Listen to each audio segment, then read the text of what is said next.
Om Asato Ma Sadagamaya Tamaso Homaham Jyotirgamaya Mrityormam Amritam Gamaya Avir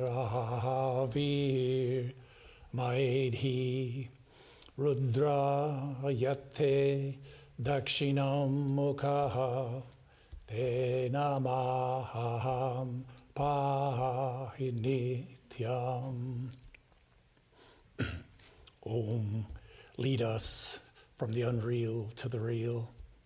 Lead us from darkness unto light. Lead us from death to immortality, and reach us through and through ourselves, and evermore protect us from ignorance by thy sweet, compassionate face.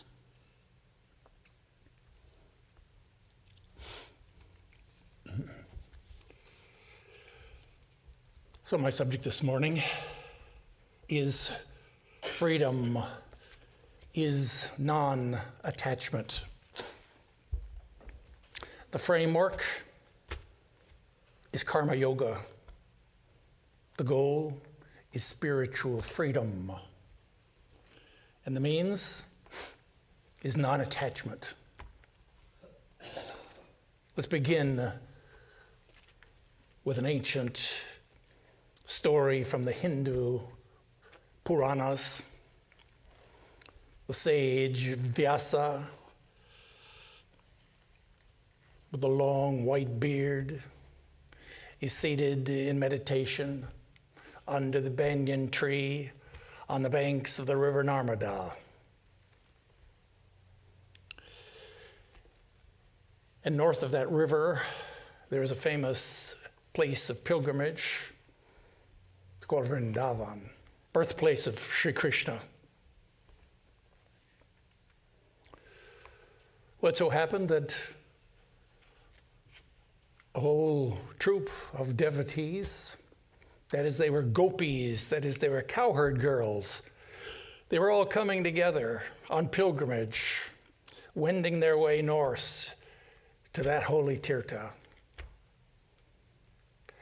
And but when they arrived there, it was the rainy season, the river was in full spate, and they were in difficulty. How could they cross? Well, there's no ferry boat. And they looked around, and there they saw, seated underneath the tree, was the Sage Vyasa. So they went over and they prostrated before him. Revered sir, please help us. And Vyasa looked at them and he said, well, yes, but you know, I'm very hungry. What have you got in those baskets there? Oh, well, they opened the baskets and they had sandesh, and they had payesh, and they had rice pudding, and they had milk and cream, and they offered it to the sage, and one after the next, he gobbled it up. And having eaten his full, he stood up and he closed his eyes and he said, "Oh, Mother Narada, if I have eaten nothing, then may your waters part." And lo and behold, the waters of the river, they parted like the Red Sea. And the gopis, oh, they were so happy. They picked up their baskets, what was left in them, and crossed over the river, continued on their journey.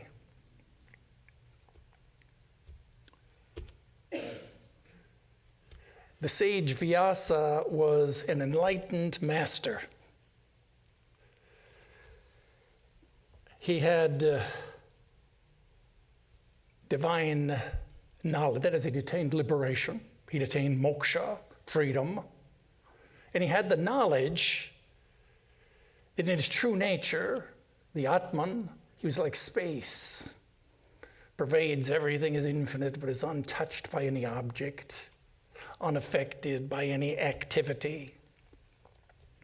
And he also had viveka, that is discrimination between the real and the unreal, between the real man and the apparent man. And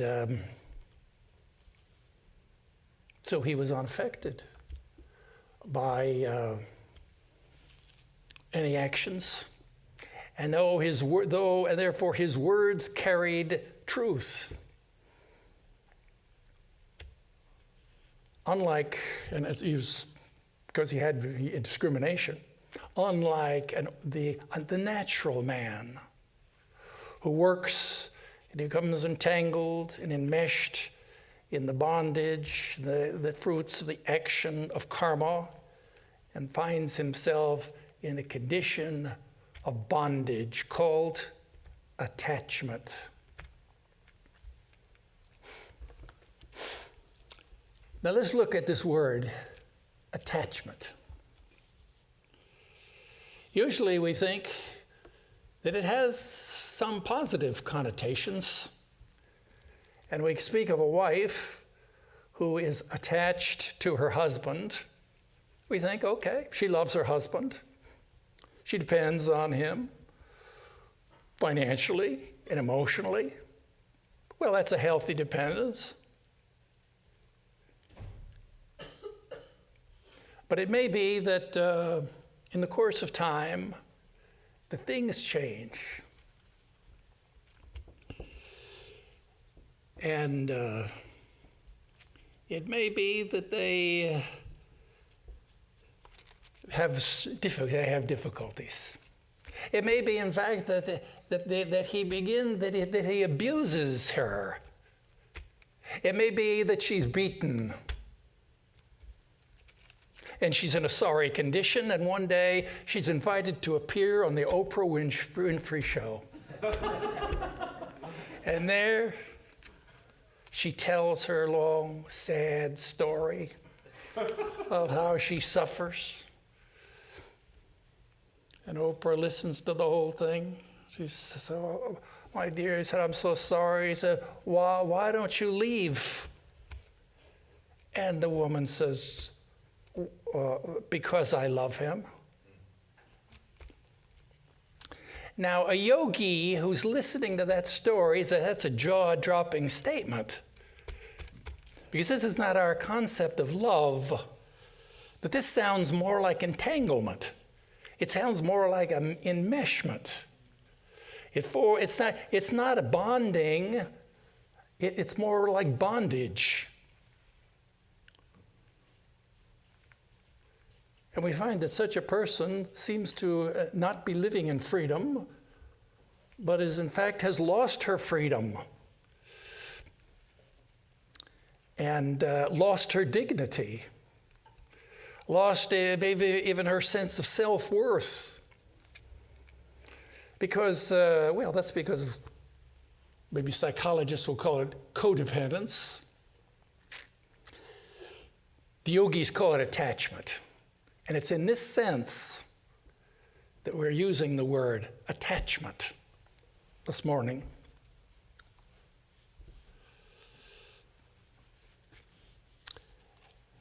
Now, we want to live our lives in the fullest and the richest way. We want to be fully engaged with our life in the world and to achieve and accomplish our desires. But we know, too, that this world is a sticky place. It's easy for us to get caught up and attached and entangled and enmeshed in our actions.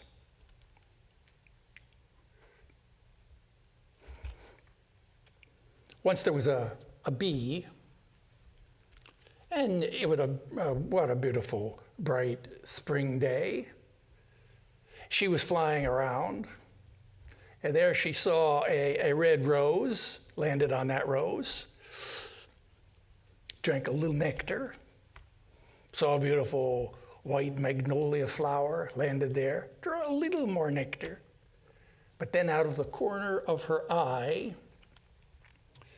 she saw just sitting out there in the open, maybe after a picnic, a pot of honey. And seeing that, well, she flew over to that pot, circled around, landed on the rim, and,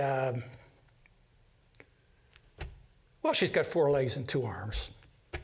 So the first 2 legs landed on the edge of the rim, and she found one leg was kind of sticky. She used the other to kind of get loose from that. Leg also became stuck up in the honey. And she reached down with her arms and tried to dip over and clean that honey off, and tripped and fell. And she was completely entangled, covered all over with that sweet, sticky syrup. Couldn't hardly get loose. That is, she was caught in that honey pot. She had become attached to the work at hand. That's not good. That's the difficulty of living in this world. Sri Ramakrishna says that this world is like a briar patch. It's like a bramble bush covered with thorns. And as you walk through that bramble bush, no sooner have you disentangled yourself from one set of thorns, then you turn around and find yourself entangled in another. That's the way it is in the world.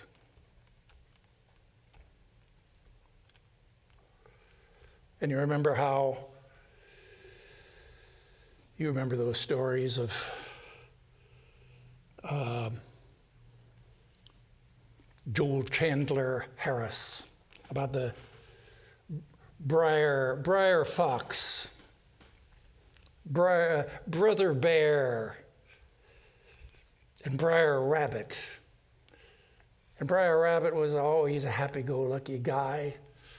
Walking one day along the road, and the sun was shining, the birds were singing, and he was singing zippity-doo-dah, what a wonderful day it is.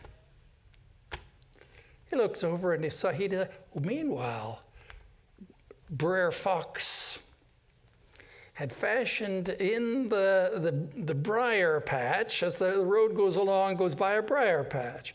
In that briar patch, there was a tar baby. They're sitting up there on a little box.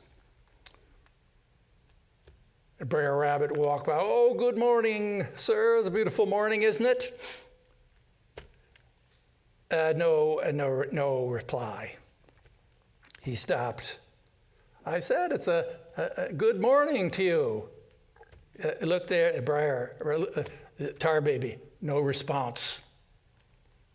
And Briar Rabbit, he's thinking, what kind of a person is this? Not very polite. I said, good morning. What if he walked over there? He walked into the patch there, and he held out his hand. He said, let's at least shake hands here. You don't want to say good morning. He reached out his hand. And then he found he couldn't get his hand loose. He was all covered with tar. Got his other hand, tried to remove that. Pretty soon he was caught up, both hands, both feet. The old tar baby melted. His whole body was covered up with tar. He was entangled. He was enmeshed.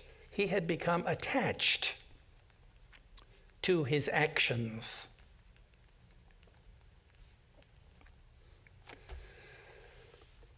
Now, we could ask the question, where does this attachment come from? And the answer is given to us very beautifully in the Yoga Sutras of Patanjali, where they do a detailed analysis of attachment. which is our problem in the world. Very difficult for us to walk through the briar patch without getting entangled and caught up. So we want to know about detachment. Well, there's a whole analysis there in the Yoga Sutras, where they talk about the 5 kleshas, avidyasmita, raga, dvesha, and abhinivesha.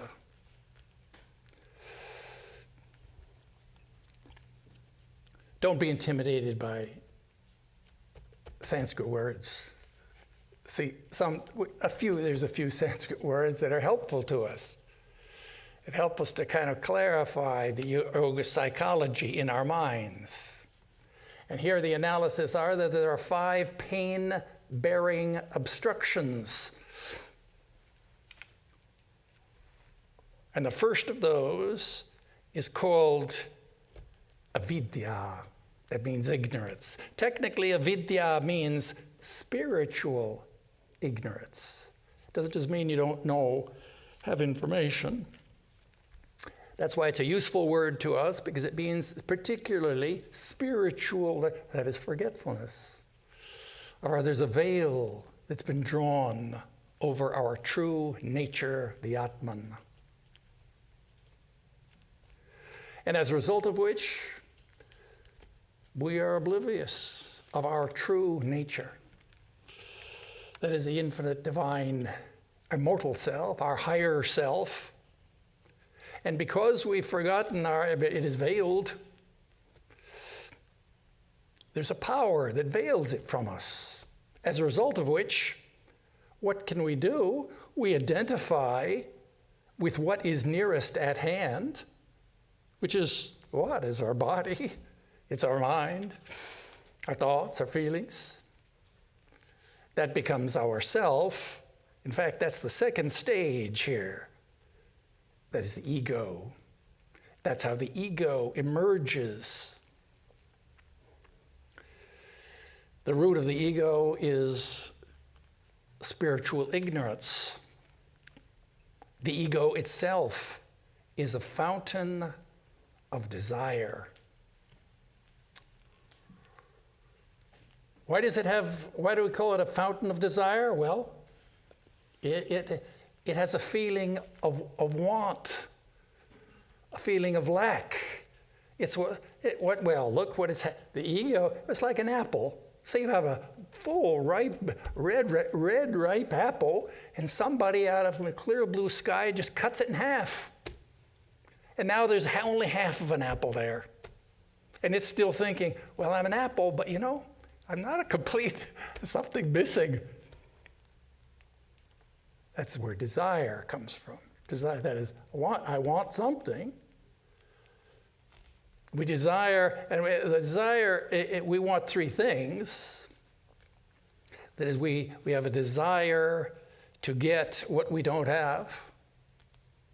We have a desire to get rid of what we do have and what we don't want.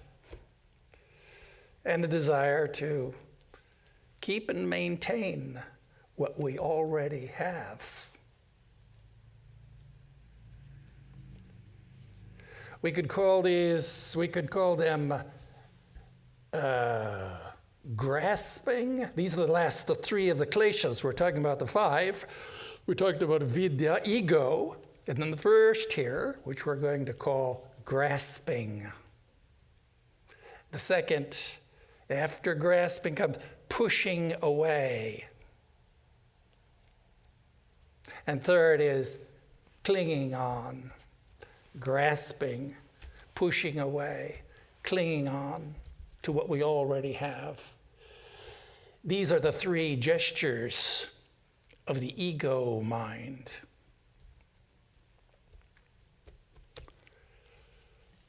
Let's look at the first, grasping. The desire to get what we don't have.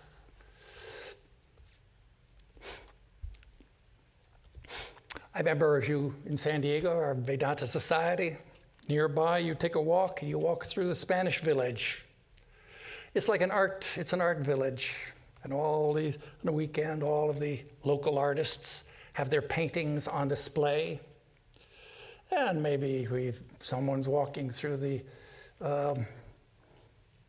village, and there they stop, they see a beautiful painting, catches their eye.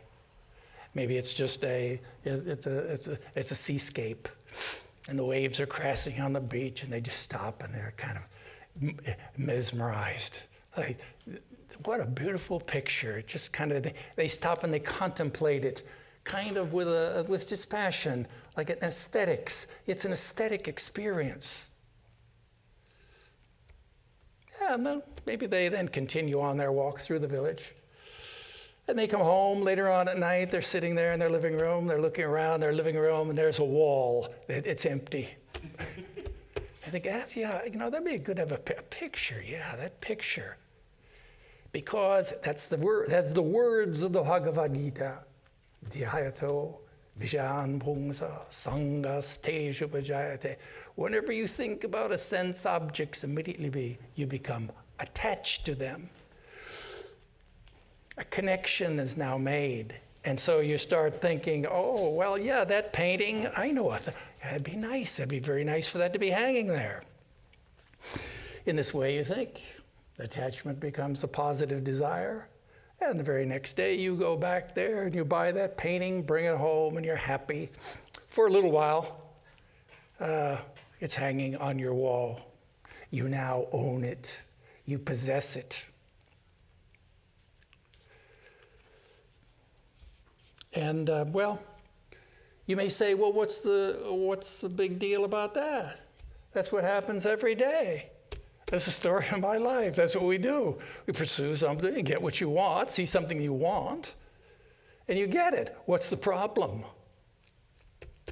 Well, the yogis, they look at that whole scenario and they think, well, the problem started, you were looking at the painting and you were having an aesthetic experience. That's all very good. The problem started a little bit later when you started thinking about that sense object. And you became, and what's wrong with thinking? What's wrong with wanting something? You may say, well, that's very, the feeling, that's very bad. Because the feeling of want is a version of suffering. That's a feeling of lack, a feeling of need, a feeling of emptiness. That is itself a form of suffering.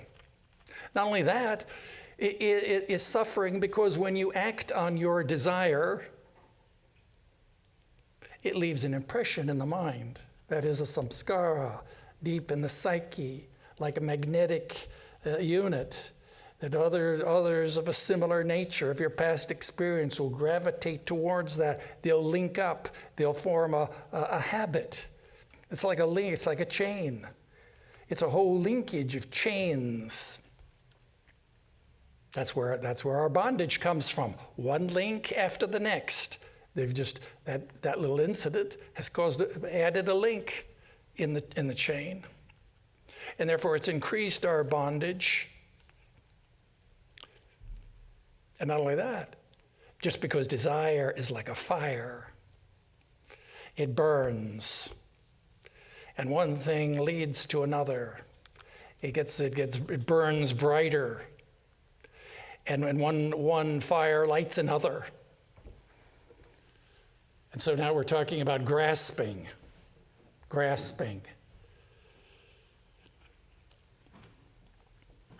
Just about thinking about, well, once there was a sannyasi.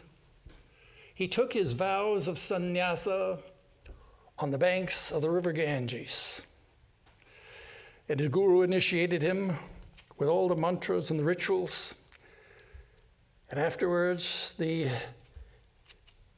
guru said, this is a beautiful place. Why don't you just remain here now? Why don't you stay here on the river, banks of the river? You could take your baths in the morning. You go into the village and beg your food. One by one, return here. And by the light of the dhuni fire, you can do your worship. And like this, you can live. And so saying, the guru left him. Said, I'll come back around this way maybe in a year. Well, the very next day, that sannyasi, that is, he's like a monk. He doesn't have anything. He's renounced everything. All he has is 2 loincloths. That's all he owns. One of them he washes and hangs on a bush. The other he's wearing. So he waded into the river Ganges.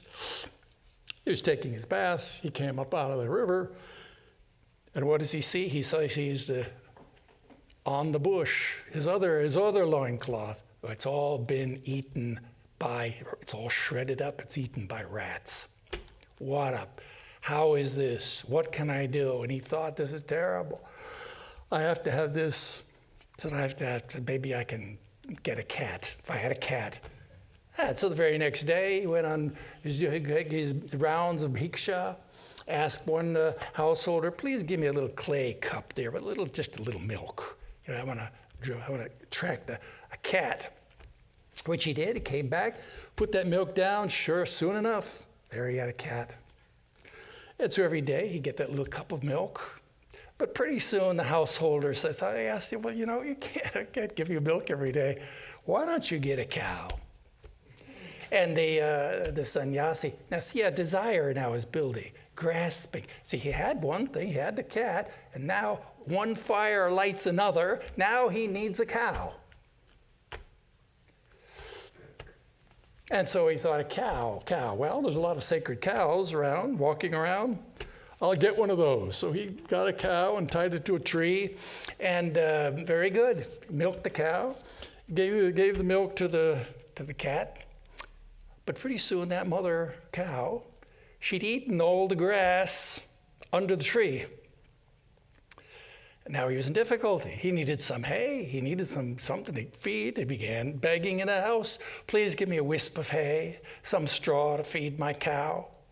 And he gave for a while, but after I said, why don't you, we can't give this every day. Why don't you, grow a field nearby? Why don't you grow some hay, some clover in that field?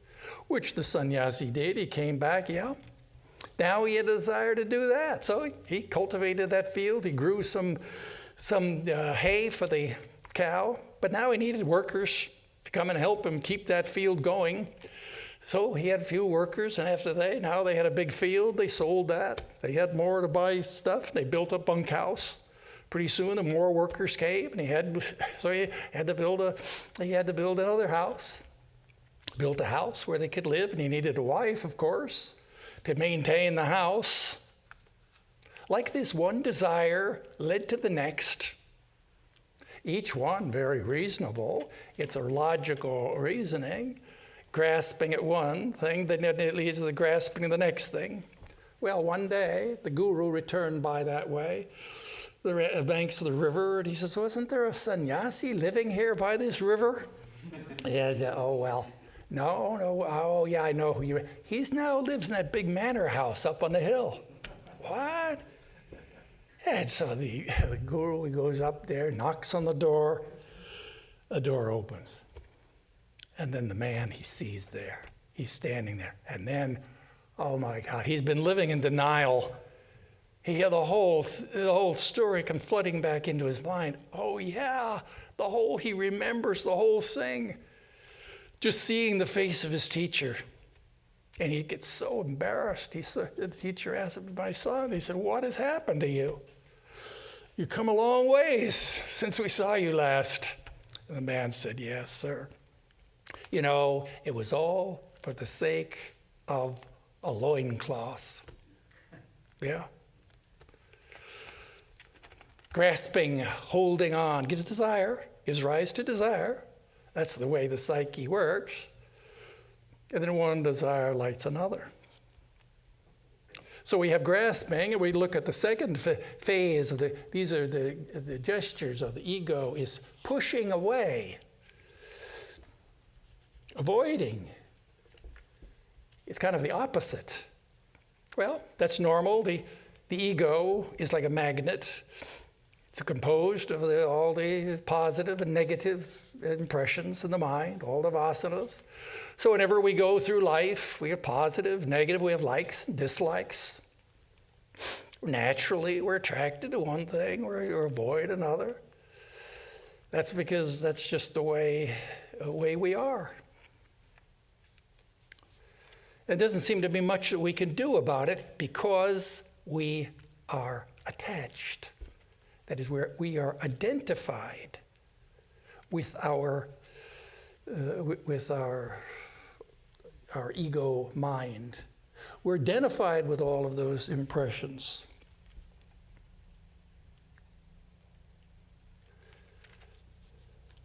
Once there was a Buddhist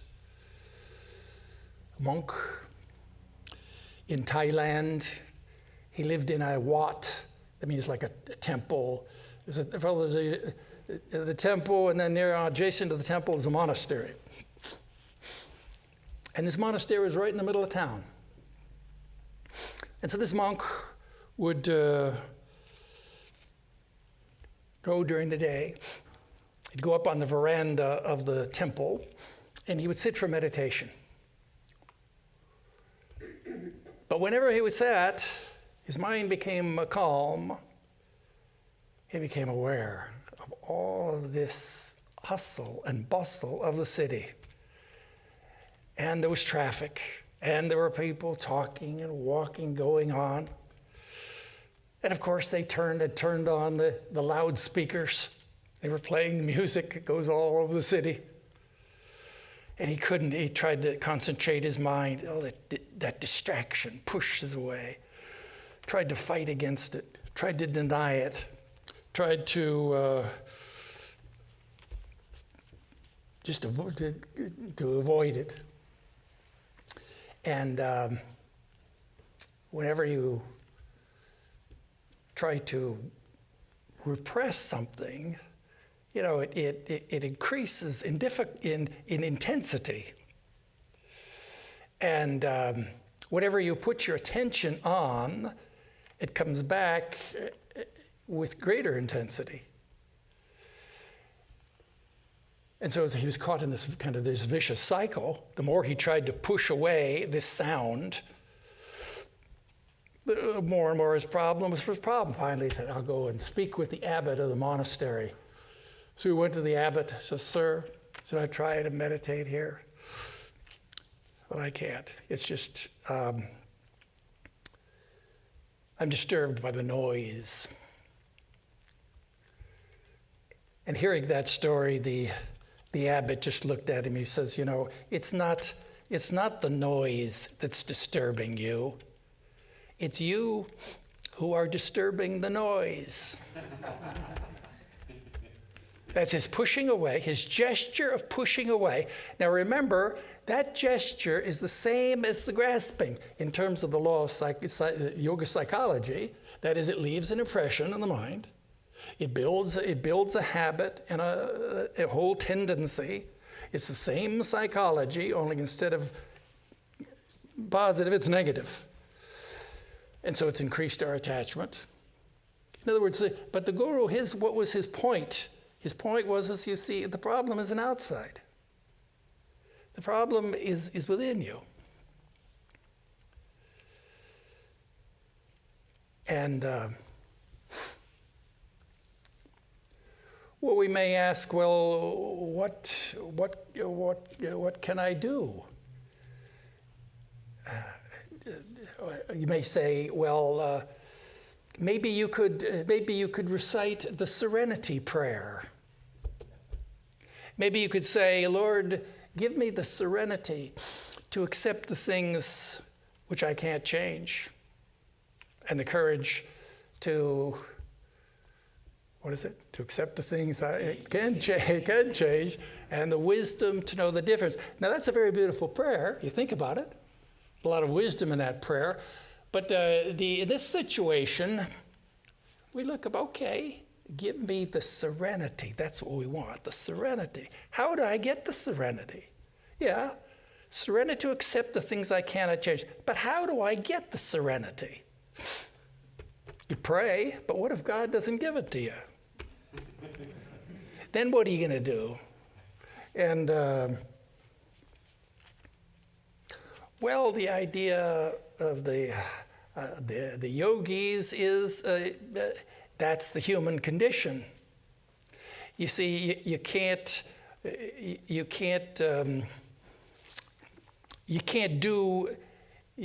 really do anything about it in terms of your reaction because you're wired that way. Why do you react like that, pushing away those things which you don't like? What do we mean by that? Of course, we mean the whole spectrum, everything that we fear, everything that makes us feel anxious, everything that we procrastinate and that makes us angry and annoyed. These are all pushing away gestures of the ego, and they're leaving impressions in our mind.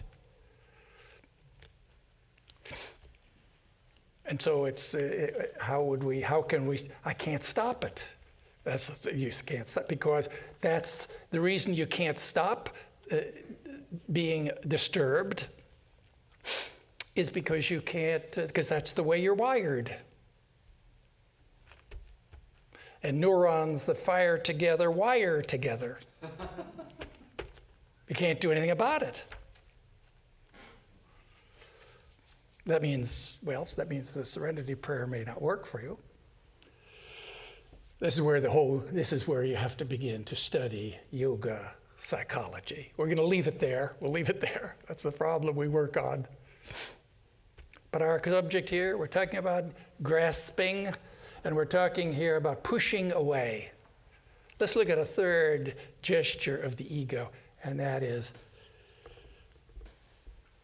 clinging on to life. By life here, we mean clinging on to everything, clinging on to all the things, the people, the places, the things, everything that we identify with, that we think of as me and mine, including our body, our mind, our thoughts, our opinions, the whole cycle of what we are. These are the things we're attached to. This is the third of those 5 kleshas, which is called, or the 5th klesha, which is called the clinging to life.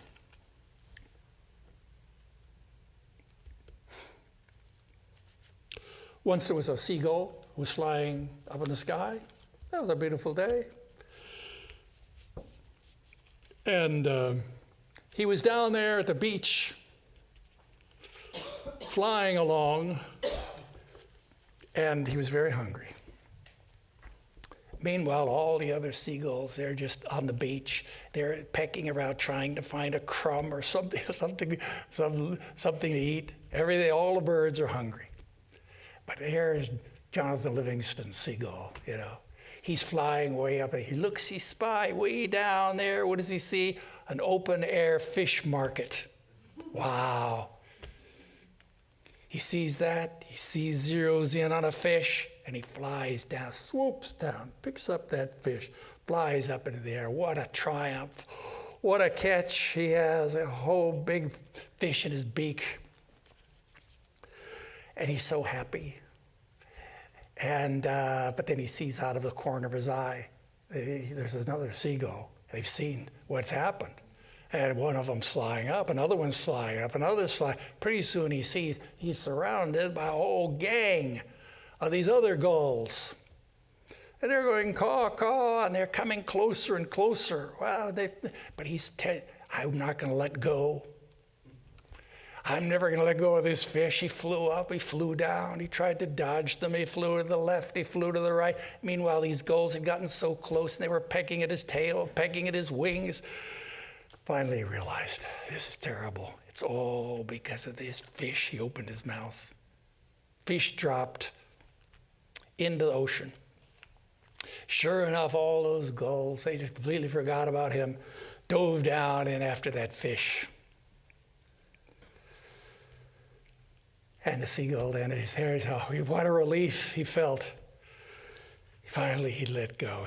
That was the cause of all of my problems. I was attached to that fish. And this is clinging. It's called clinging to those things that we have that are ours. It's called possessiveness. It's called the opposite would be, I guess it would be greed. I guess the virtue would be non-greediness, is the idea. The ideal here is non-attachment. That is willingness to let go.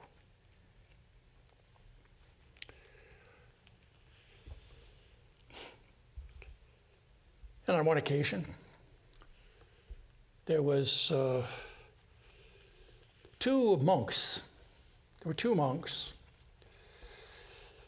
that were returning to their monastery. It was during the rainy season. They were wending their way over hill and dale. And there's this Tenzan, the Zen master, and his disciple, Aikido. And they came along, and they came to a stream, a swiftly flowing stream of water there, and stopped. And there, just right next to them, there was a beautiful Japanese girl. She's dressed in like a red kimono, dipping her little toe into that water. She so wanted to cross over that creek. Didn't want to get all her clothes all wet and muddy. Meanwhile, Aikido, well, he's a very good monk. He just turned his head the other way, because a good monk is not supposed to look at women. But what did he see? He saw that his master immediately, that is, had gone over, said, "Oh, girl, what's the problem?" They say, "Oh, you want to cross over the river? Come with me." He scooped her up in his arms. He waded quickly across that creek, put her down on the other side. Meanwhile, Aikido, he was kind of stunned and baffled. He crossed over, waded over the stream himself. And then he and the master continued on their way to the monastery. But the mind of the disciple was very annoyed, was in turmoil. It was he was upset. He was struggling with all kinds of emotions. What is it? Oh, he was so attached, emotionally attached to his own guru. He looked up to his behavior. What terrible behavior. That was not monastic. How could he deal with this? Finally, he just blurted out. He couldn't contain himself anymore. He said, "Sir, how could you have done such a thing? You know, it was not proper for the rules of monasticism for doing what you did." And Tenzan, the Zen master, he looked at him and said, "Oh, I put her down back there. Are you still carrying her?" That was his observation. See, the disciple had gotten attached, he'd gotten entangled, he'd gotten enmeshed. But the master, he remembered the words of Swami Vivekananda. That man will get the best out of life who, having the power to attach yourself fully to the work at hand, reserves also to himself the power to detach when he should do so. That is, he had the power of attachment. We could say, well, we have the power of attachment, but yeah, well, it's not really a power, because it's not really under our control. It's really a liability. That's why all of the yogas teach us that we need to work here on non-attachment. Is a virtue. It's a character trait. That's what we need to develop. It's a discipline, we could say. In Jnana Yoga, it's called vairagya. That literally means dispassion, not attachment, raga. And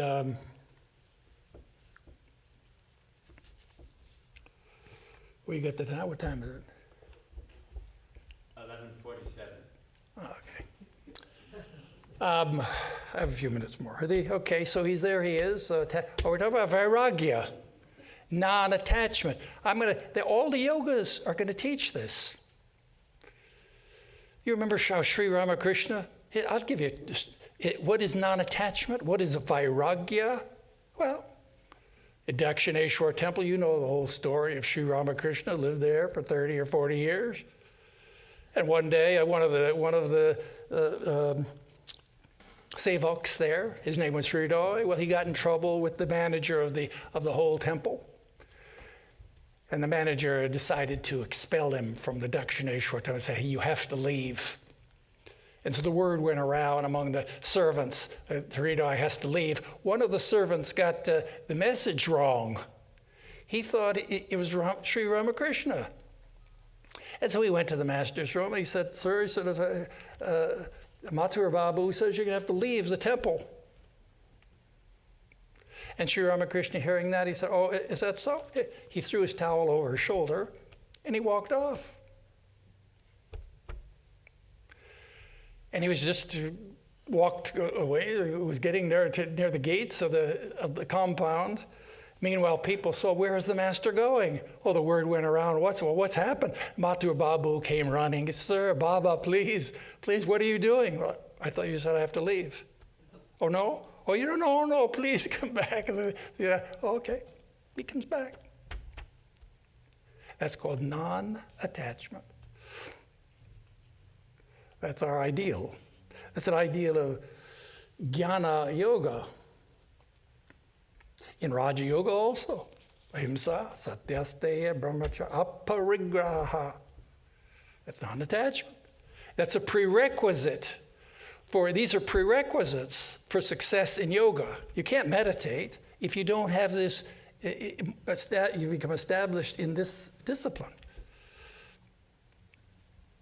Buddhists also have the same idea. The Buddha, when they speak of the Buddha, the goal here is to become like a Buddha, to have the Buddha mind. The Buddha mind. What is that mind like? That mind is like a mirror. And if you want to practice sadhana, then it would be good to employ your mind like a mirror. A mirror does not grasp. It does not refuse. It accepts, but it does not keep. That's the mirror mind. That's not attachment. And so this is our goal, to attain this freedom. Freedom of what? Freedom from the 5 pain-bearing obstructions: ignorance, ego, grasping, pushing away, avoidance, fear, clinging to life. These are the things that we need to work on. That's our inner work. And our goal is to be engaged fully in life,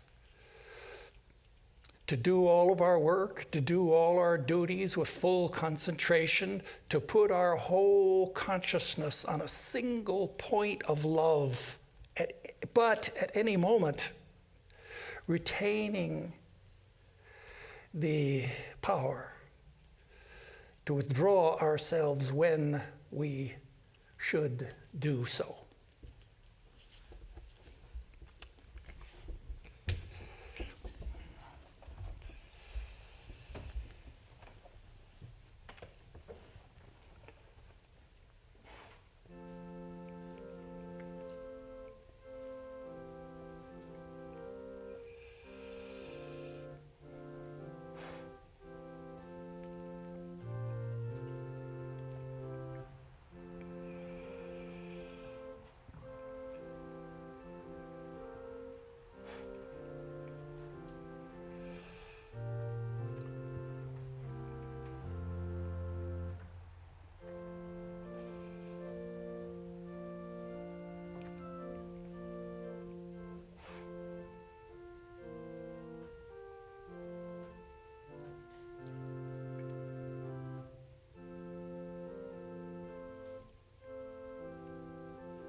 Swami? Yes. Thank you, Swami Vedarupananda, for your very insightful talk with so many nice stories illustrating your points. We appreciate that.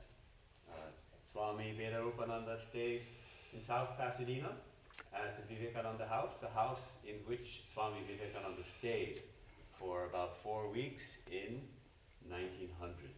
So that's a place for pilgrimage. And coming up on July 5th will be the annual open house at Vivekananda House. So all are invited to come. What time does it start? 4 o'clock. 4 o'clock in the afternoon on Saturday, July 5th. That's right after Friday, July 4th, when we have our annual program in Orange County at the Ramakrishna Monastery, Orange County. That's probably our biggest function of the year, the largest gathering of Vedanta devotees of the year on July 4th.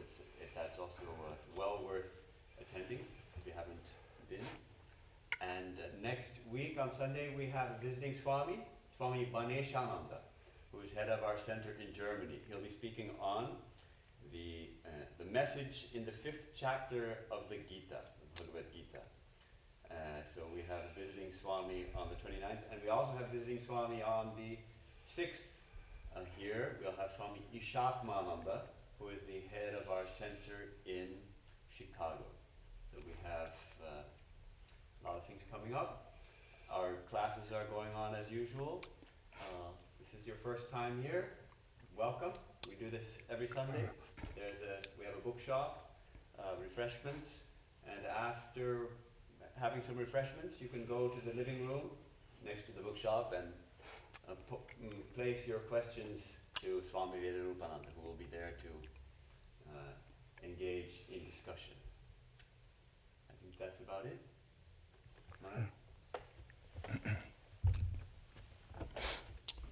Om Dyo Shanti Antariksham Shanti Prithivi Shanti Apa Shanti Oshadaya Shanti Vanaspataya Shanti Vishwe Deva Shanti Brahma Shanti Saravam Shanti Shantireva Shanti Same Shantiredhi Om Shanti Shanti Shanti. Om, peace is in heaven, peace is on the earth, peace is in the sky and in the waters. The herbs and plants and trees are full of peace. The gods are peaceful. May this eternal universal peace enter our souls and beings. Om, peace, peace, peace be unto us all.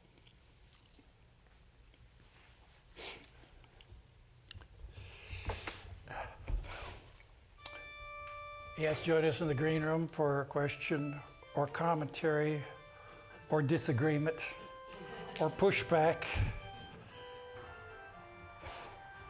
Thank you. Bye.